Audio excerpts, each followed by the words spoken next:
Hello friends, I am Shaunak Bansal, going to present my work on bialley graphene and mercury cadmium telluride heterojunction based very long infrared photo detector. And this work has been published in RC Advances, where I have proposed the PN heterojunction photo detector, which is characterized and analyzed in terms of different electrical and optical parameters by using the computer simulation. The obtained results are further validated by developing an analytical model based on drift diffusion, tunneling and choose method. The photodetector shows the superior performance as compared to other photodetectors. Furthermore, the effect of different external biasing, light power intensity and temperature are evaluated, and it was found that more than 100% efficiency was achieved at near room temperature. Photodetectors are photosensors which will sense the electromagnetic radiations or incident light. They are referred to as optical receiver unit, which is reversed by PN junction photodiode, which will convert the incident optical energy to the electrical signal. It can be current or voltage. Hence, they are referred to as OE converter, that is optical to electrical converter. Photodetectors are made from the semiconductor materials such as silicon, germanium, third fifth material, second sixth material, and nowadays they are made from the two-dimensional materials such as graphene and MOS2. They photodetector will found their potential application in fiber optic communication, interconnects, terahertz detection, military, imaging, remote sensing, surveillance and spectroscopy, etc. Photodetector will work in two mode of operation, that is photovoltaic mode, that is diode is operating without the bias voltage, and photoconductive mode in which diode is operating under the reverse bias voltage. So photodetector is the current source with or without the bias voltage. Now basic steps in photodetection. When we incident the photon energy on the photodetector material, it will absorb that optical energy and it will generate the charge carrier. The generated charge carrier will move across the depletion region, and by applying the suitable reverse bias voltage, the charge carrier will be extracted across the external circuit, which will give the net photocurrent. IR photodetector. The IR photodetectors have been successfully demonstrated from wide variety of narrow bandgap semiconductors such as silicon, germanium, alloy of third fifth material, second sixth material, fourth sixth material, and these material will absorb the incident photon energy which is corresponding to their band gap. IR detection region is characterized in terms of the short wavelength, that is 1 to 3 micrometer, mid wavelength, that is 3 to 5 micrometer, long wavelength, which is from 8 to 14 micrometer, and very long wavelength, which is from 14 to 30 micrometer ranges. For developing the IR detector, mercury cadmium telluride and graphene are most widely used materials. An IR detector can operate at low temperature, which will result in low noise and high device performance. IR detector found their application in biomedical and thermal imaging, gas sensing, night vision, spectroscopy, and free space communication, etc. Now, mercury cadmium telluride material properties. The mercury cadmium telluride is most widely used material for the IR detector because it has a tunable band gap. It has a large optical absorption coefficient, which will give the high quantum efficiency, favorable inherent recombination mechanism, which will lead to high device performance or high temperature operation, and they have the high absorption coefficient, moderate dielectric constant or index of refraction, moderate thermal coefficient of expansion, and availability of wide bandgap lattice mesh substrate for the epitaxial growth. The bandgap, affinity, and intrinsic carrier concentration of mercury cadmium telluride are function of the X composition of the cadmium and temperature. So, depending on the temperature and cutoff wavelength, we can tune the bandgap of the mercury cadmium telluride by changing the X composition of the cadmium. Cutoff wavelength is the wavelength at which response of the photodetector has dropped to 50% of its peak value. Graphene. Graphene is the two-dimensional allotrope of carbon atom which is arranged in the hexagonal lattice. Here, two-dimensional means the thickness of graphene is few atoms thick, and it has the excellent electronic and optical properties. That's why it is most widely used as an optoelectronic devices. Here, in the band structure, the valence band and conduction band will meet at the direct point, and they are known as charge neutrality point. at which they will meet at the same point. So it is known as zero band gap nanomaterial also, and it is also known as semi-metal also. The excellent property of graphene make the graphene as a suitable candidate for the next generation optoelectronic application, and these properties are the high mobility, which is 100 times more than the silicon, large conductivity, broad spectrum region, high current carrying capability due to the high electric field, wavelength independent absorption, high Fermi velocity, which is 1 by 300 times the speed of light, tunable optical property by varying the Fermi energy, very short recombination time, and monolayer graphene has the light absorption of 2.3% from ultraviolet to IR region, and bilayer graphene has the twice as much, and so on.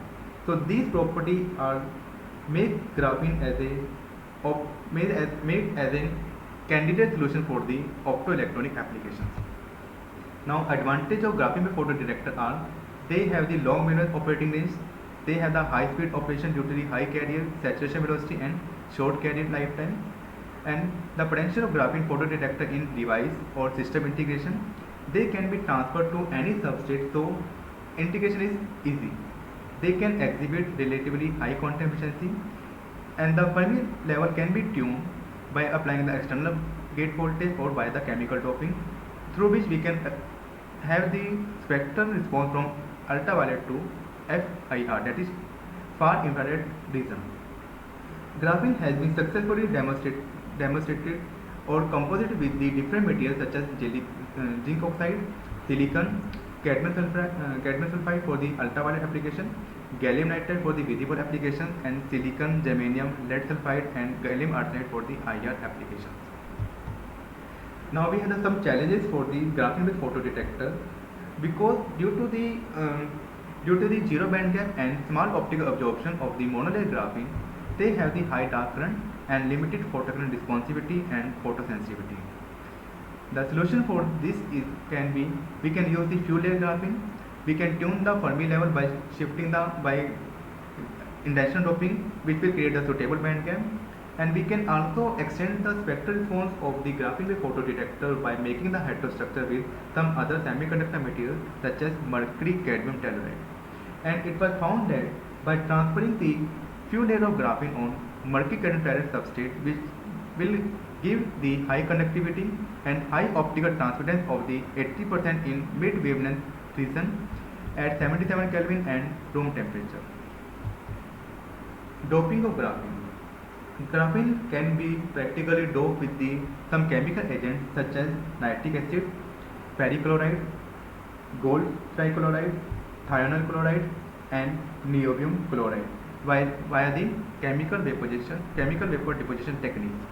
The N-type doping is achieved via the chemical doping through zinc magnesium and also with the aluminum nanoparticle. It was found that by transferring the graphene on silicon carbide make the graphene as a N-dop. In the p-dop graphene, the maximum band gap of 430 millielectron volt was found, which will increase the carrying concentration and thus the conductivity of the graphene layers. Now moving to my work, in which I have taken the lightly doped N-type mercury cadmium telluride as an active layer. This active layer will determine the dark current density and photocurrent density. On this active layer, I have deposited the p-type highly doped p-type bilayer graphene, which will act as a cladding layer. And the X composition of this cadmium is tuned in such a way that this photodetector will work in the VLWIR region, and I have chosen the cutoff wavelength of 20.6 micrometer at 77 Kelvin. Upon the absorption of photons, the electron will jump to the conduction band, and we have the holes here, and these holes will move towards the p-type bilayer graphene. That's why there is a band bending towards the upward direction. And this is an equivalent circuit that I have used for the simulation purpose. And I have also used some parameters for the device performance, which is for the bilayer graphene and N-type mercury cadmium telluride. In my work, I have considered the graphene as a 3D in nature, in which I have integrated the multilayer graphene with other conventional semiconductor materials, which will couple the two-dimensional transport equation to three-dimensional equation. A two-dimensional semiconductor material has one physical dimension of the order of Fermi wavelength, and Fermi wavelength is given by this formula, and in my case it was the 0.56 nanometer, which is less than the considered thickness of 2 nanometer in my case, and this n is known as sheet carrier density, which is obtained by multiplying the graphene thickness to the bulk carrier density. Electrical characterization. In my work, I am getting the efficiency of more than 100% because of the carrier multiplication effect in the graphene. The incident optical energy will excite the one electron to the conduction band, which will further excite the another valence electron to the conduction band. So multiple generation of carrier will give the impact ionization, which will enhance the photo carrier and hence also increase the quantum efficiency. And this carrier multiplication effect is observed to be increasing with the temperature and reverse biasing and also with the doping. And it was found that a carrier multiplication of value 1.05 to 1.24 was obtained at a reverse bias of 0.5 for the temperature range 77 to 250 Kelvin, and it was in the range from 1.06 to 1.25 at a reverse bias of 1 volt for the temperature range from 77 to 250 Kelvin. Further, I have checked the effect of electric field with the increase in reverse bias voltage also, and it was found that the electric field will increase with the bias voltage. So the combined effect of electric field and carrier multiplication will enhance the quantum efficiency of the device. Further, I have evaluated the current density and voltage characteristics, and under the self-power mode, I found the dark current density of the value 1.75 into 10⁻8 picoampere per centimeter square. Photo current density was the 8.33 microampere per centimeter square, and zero bias resistance area product was the 0.3 mega ohm centimeter square.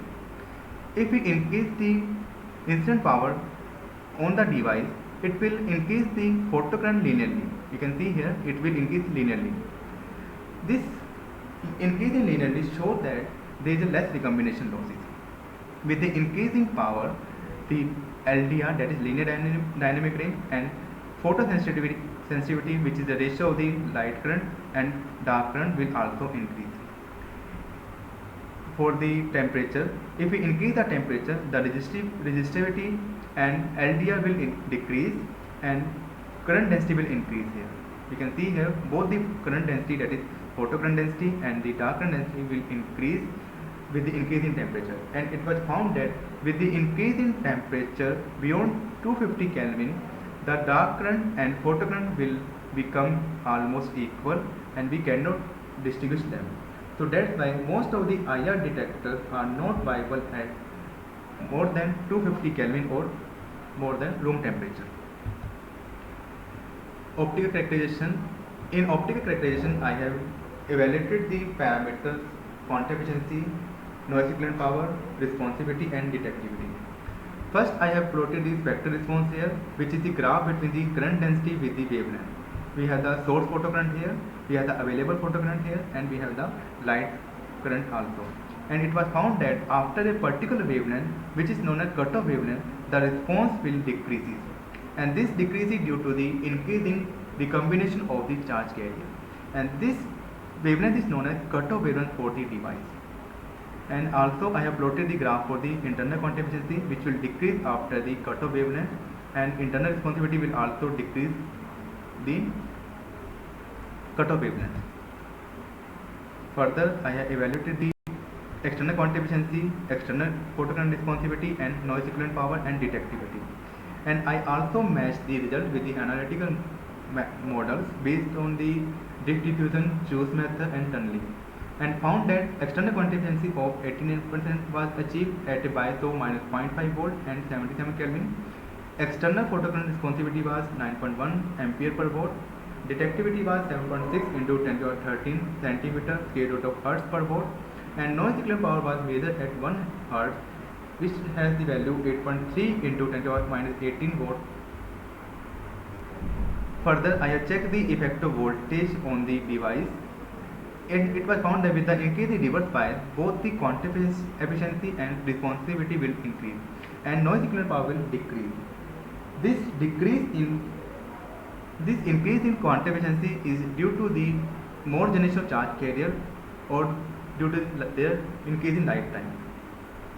And detectivity will also increase with the reverse bias voltage. Also here we can see here. I have also checked the power effect on the optical parameter, and it was found that with the increase in power, the responsivity will increase and quantum efficiency and noise equivalent power will decrease.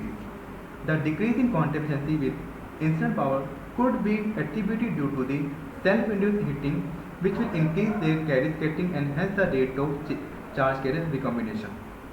Further, I have checked that with the increase in temperature, the quantum efficiency and responsivity will increase, and quantum efficiency will go more than 100%, which is at a bias of minus 0.5 and 250 Kelvin. It was the 3337.70%. External photoelectron responsivity was the 62.36 ampere per volt. Maximum detectivity was 1.29 into 10 to the 13 centimeters K root of hertz per volt. Noise equivalent power was 4.9 into 10 to the minus 17 volt. Further, I have checked the effect of photon energy at different temperature on the quantum efficiency, and it was found that with the increase in temperature and with the increase in photon energy, the quantum efficiency will increase. And if the photon energy is less than the band gap of the semiconductor material, the quantum efficiency is less. So, for the proper working of the photodetector, the incident photon energy must be greater than that of the band gap of the material. Further, I have plotted the graph of 3 decibel bandwidth with the temperature and response time with the temperature, and it was found that the 3 dB bandwidth will increase from 3.89 to 129 GHz, and response time will decrease from the 87.4 to 2.6 picosecond. The increase in 3 decibel bandwidth is due to the reduction in depletion capacitance and increase in depletion region, and it can be further increased with the increase in reverse bias voltage and reduction in device active area, which will reduce the junction capacitance. These are the optoelectronic parameters which I obtained at a bias of minus 5.5 volt at a temperature of 77 Kelvin and at 1 watt per centimeter square. So in conclusion, I have demonstrated a high performance PN photodetector by utilizing the bilayer graphene and mercury current telluride, and it will operate in the spectrism in VLWIR. I have evaluated the various electrical and optical characteristic parameters by using computer simulation, which are further validated by the analytical model. And in my device, the dark current is reduced due to the lower thermogenation rate of the bilayer graphene and mercury current telluride heterostructure, which will give the superior performance. At near room temperature, the external quantum efficiency of more than 100% was found, which is due to the carrier multiplication effect in the graphene, and the obtained result suggests that we can utilize this PN heterostructure for next generation high performance, ultra low power, low noise and cost effective IR photo detection. Thank you. This is all about my work. Thank you.